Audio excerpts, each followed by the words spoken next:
Hello दोस्तों, आज की कहानी है आखिर ठग ही लिया। ये बात बहुत ही पुरानी है। एक गांव था जिसका नाम रामपुर था। वहाँ एक अंधी बुढ़िया रहती थी। वह विष्णु जी की परम भक्त थी। आँखों से भले ही दिखाई नहीं देता था, परंतु वह सुबह शाम विष्णु जी के बंदगी में मग्न रहती थी। विष्णु जी बुढ़िया की भक्ति से बड़े प्रसन्न हुए। उन्होंने सोचा, यह बुढ़िया नित्य हमारा स्मरण करती है, परंतु बदले में कभी कुछ नहीं मांगती। भक्ति का फल तो उसे मिलना ही चाहिए। ऐसा सोचकर विष्णु जी ने एक दिन बुढ़िया के सम्मुख प्रकट हुए तथा बोले, माई, तुम हमारी सच्ची भक्त हो। जिस श्रद्धा व विश्वास से हमारा स्मरण करती हो, हम उससे प्रसन्न हैं। अतः तुम जो वरदान चाहो हमसे मांग सकती हो।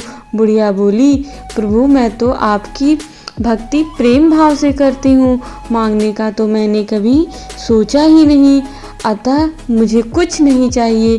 विष्णु जी पुनः बोले, हम वरदान देने के लिए आए हैं। बुढ़िया बोली, मुझे मांगना तो नहीं आता, मगर आप कहें तो मैं कल मांग लूँगी। तब मैं अपने बेटे व बहू से सलाह कर लूँगी।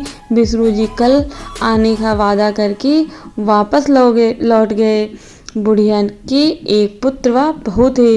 बुढ़िया ने सारी बातें उन्हें बताकर सलाह मांगी। बेटा बोला, माँ, तुम विष्णु जी से ढेर सारा पैसा मांग लो, हमारी गरीबी दूर हो जाएगी, सब सुख चैन से रहेंगे। बुढ़िया की बहू बोली, नहीं, आप एक सुंदर पोते का वरदान मांगे, वंश को आगे बढ़ाने वाला भी तो चाहिए। बुढ़िया बेटे व बहू की बातें सुनकर असमंजस में पड़ गई। उसने सोचा, यह दोनों तो अपने अपने मतलब की बातें कर रहे हैं।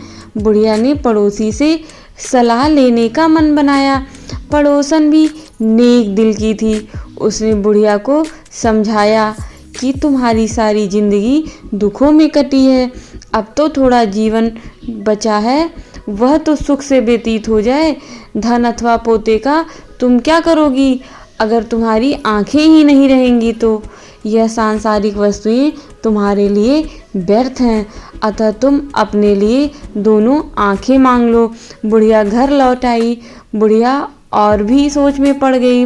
उसने सोचा, कुछ ऐसा मांग लूं जिससे मेरा और बेटे बहू सबका भला हो जाए। लेकिन ऐसा क्या हो सकता है?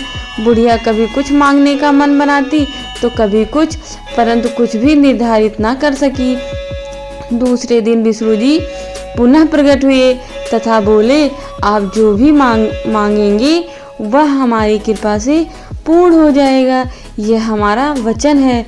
विष्णु जी के पावन वचन सुनकर बुढ़िया बोली, यदि आप मुझसे प्रसन्न हैं तो कृपया मुझे मन इच्छित वरदान दीजिए।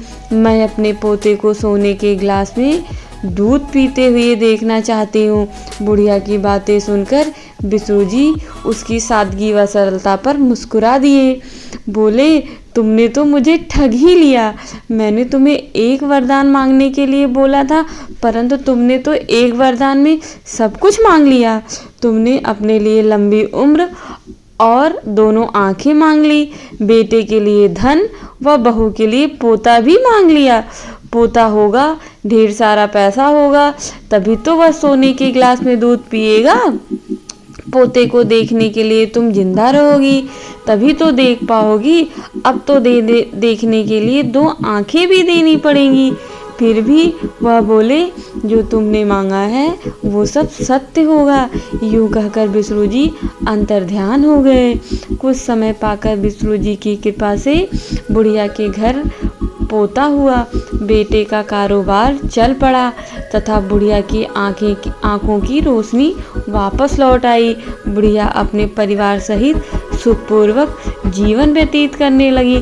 तो दोस्तों, इस प्रकार से एक बुढ़िया ने विष्णु जी को आखिर ठग ही लिया। धन्यवाद।